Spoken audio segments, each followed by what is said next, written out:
Alright everyone, so it is time to tear down the CR500 motor and see what kind of surprises we find inside. If you watched the last video, you know that I already have an issue with the outside case as well as the right hand side case. It had been broken apart at one point with the Kickstarter and had been welded up, and although the weld did its job of being able to start the bike again, its appearance is really bad. So we'll just have a look at that. Alright, so once again, if you missed the last video, there is the appearance of the weld. Now once I take the case apart, we'll probably be able to see why it's this bad. Then again, maybe not. Maybe this was just an inability to weld aluminum properly. So we'll have to have a look.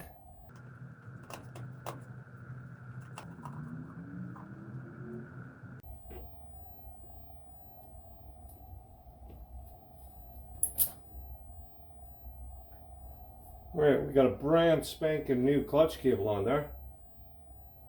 That's a nice find, saves some money.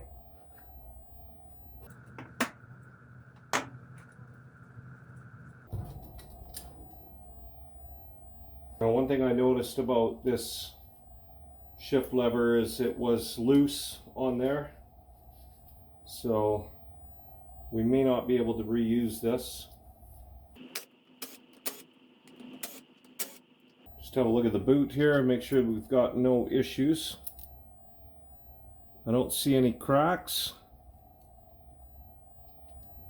The rubber's still nice and pliable, and everything looks good on that side. Have a quick look at the reeds. Up in here, it looks like the reeds have a bit of almost like chipping. The ends of the metal reeds are not in the best of shape. Not like they should be, so we'll be getting new reeds.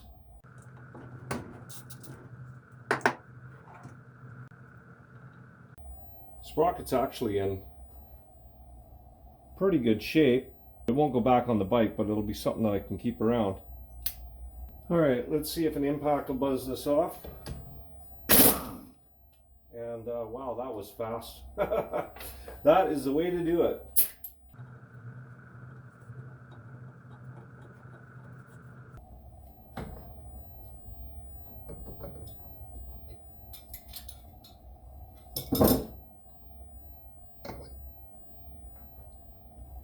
Just have a look at the inside of that.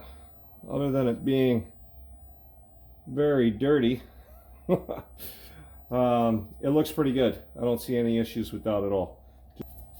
Alright, so I'm just going to show you inside the stator here at the lineup for top dead center on this. I really like the way that this is done. Clearly see the line right there on the stator, and you can clearly see the pointer down there inside the case.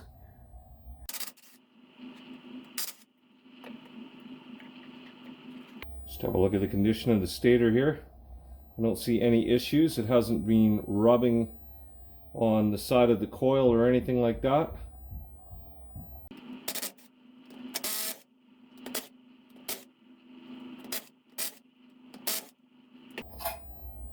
Alright, let's have a look at the cylinder head.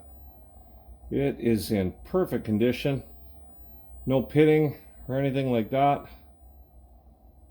And this cylinder head will be sent off to get a button put in it for compression so that we don't have to worry about that case breaking out.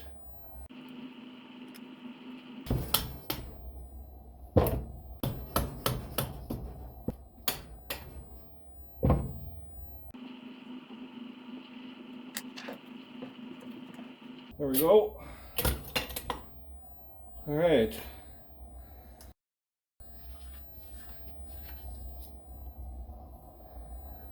All right. Everything looks pretty good. It's really hard to tell. I'm gonna have to clean it right out in there to really see the cross hatching, but there's definitely no irregular wear or anything like that inside the cylinder. Have a look at the piston here. I'm not seeing any issues with the piston at all. No irregular wear, no scratching, no pitting. I think that I'll be fine to not rebuild the top end. I just don't see any sense in replacing the piston at all. Maybe the rings, but definitely not the piston. We're just going to leave that attached.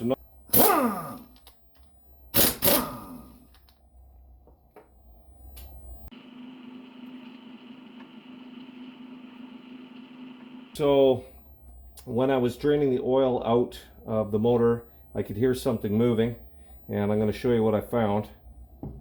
So the crankshaft moves back and forth inside the case about 1/16 of an inch. So let's get this apart and find out what's going on in there.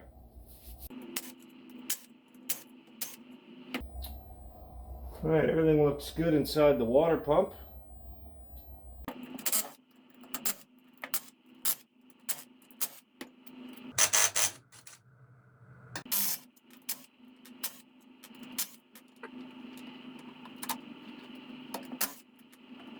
Okay, let's have a look inside here and see what they had to do.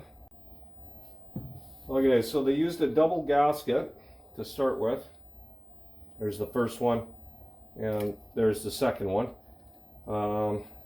It looks like they used some sealant. Let's have a look at that. Now, I think it's this spring that has actually chewed the inside of that up. Like, it's got pieces of aluminum flaking off of it. Yeah, it's, man, that was nasty. I can't believe that even held together.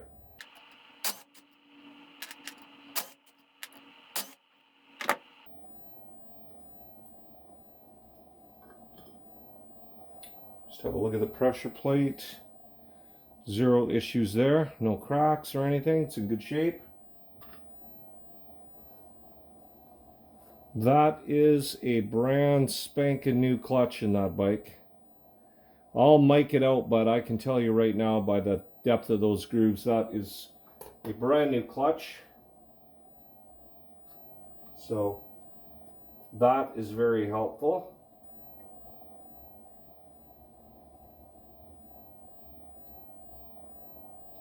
Now down inside there you've got a little ball.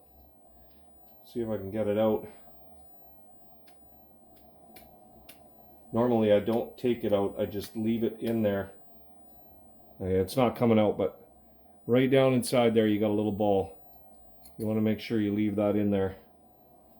Now there is supposed to be a washer in here that you bend over so that this nut can never back off. There you go. Look at that nut. It has been pulverized bad.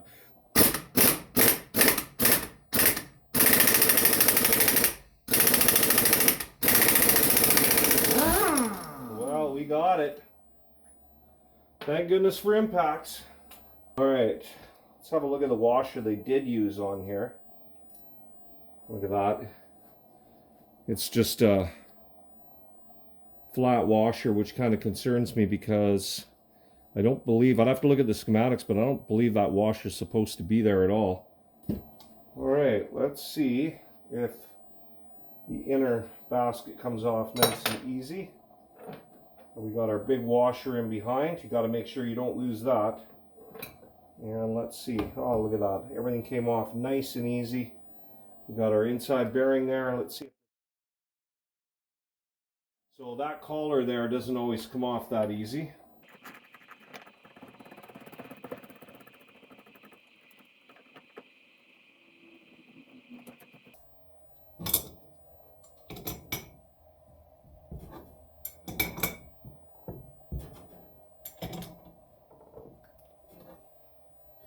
Now I'm just going to have a look around, make sure that the case is splitting evenly. Definitely going to have to do some tapping on the front.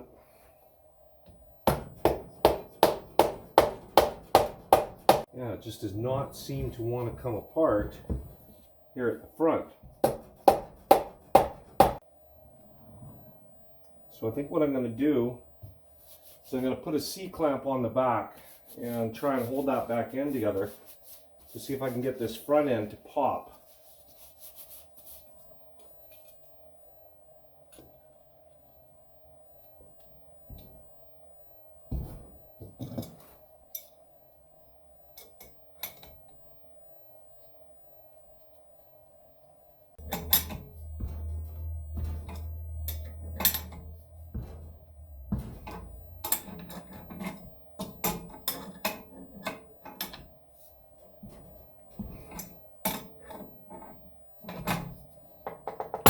Okay, wow.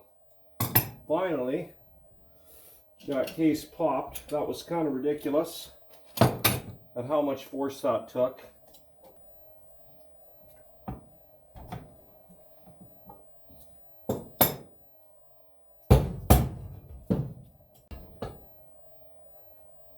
Okay.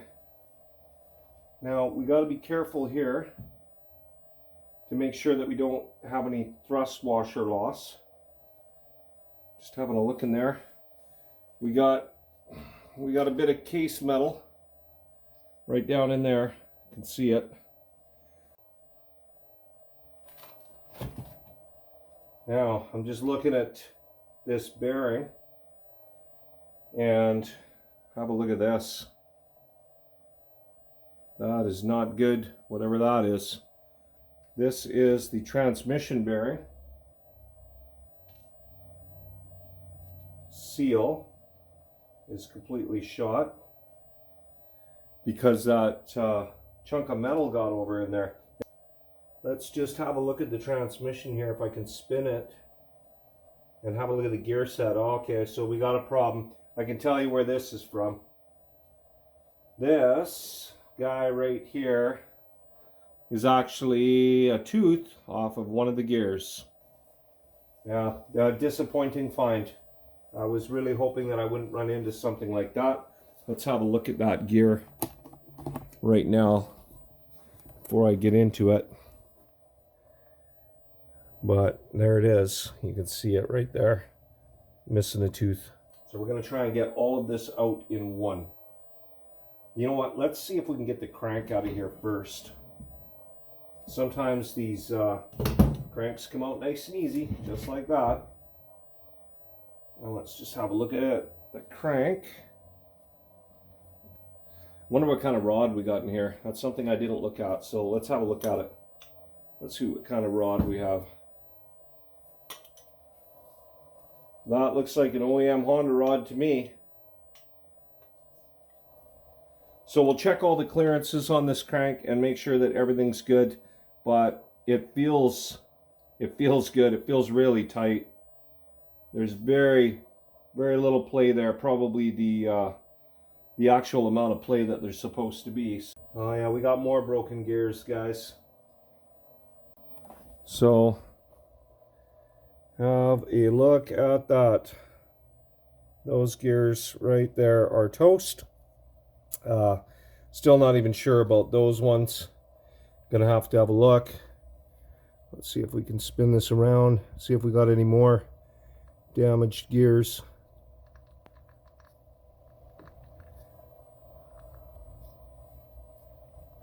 The rest of them look fine. It's just those two. Look at our shift forks. See if we got any issues there. I don't see any issues with the shift forks. They look good. They're not bent.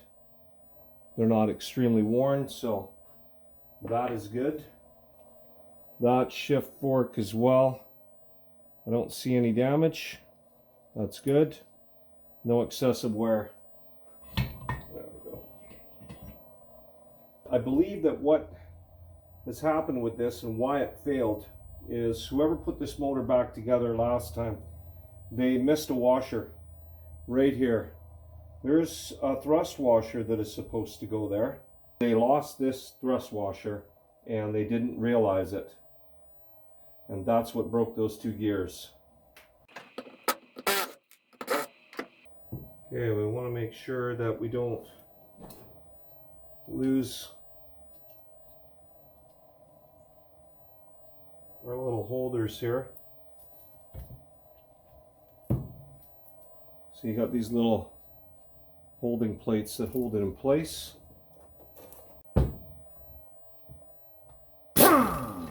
And yeah, wow, that came off so easy. I'm quite shocked at how easy that bolt came out. They don't usually come out that easy for me, but that one just buzzed right out of there, so that's perfect.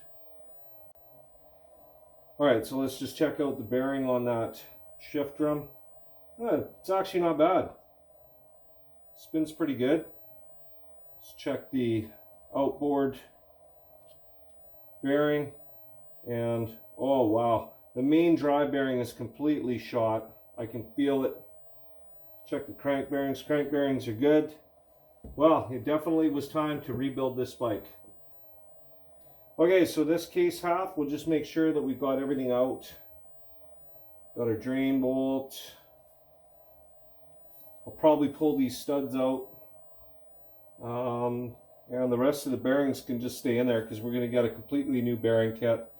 And we are done disassembling the motor. All right, everyone, that's going to complete the teardown of the 1989 CR500 engine. As you can see, we've had some pretty severe carnage inside this motor at some point.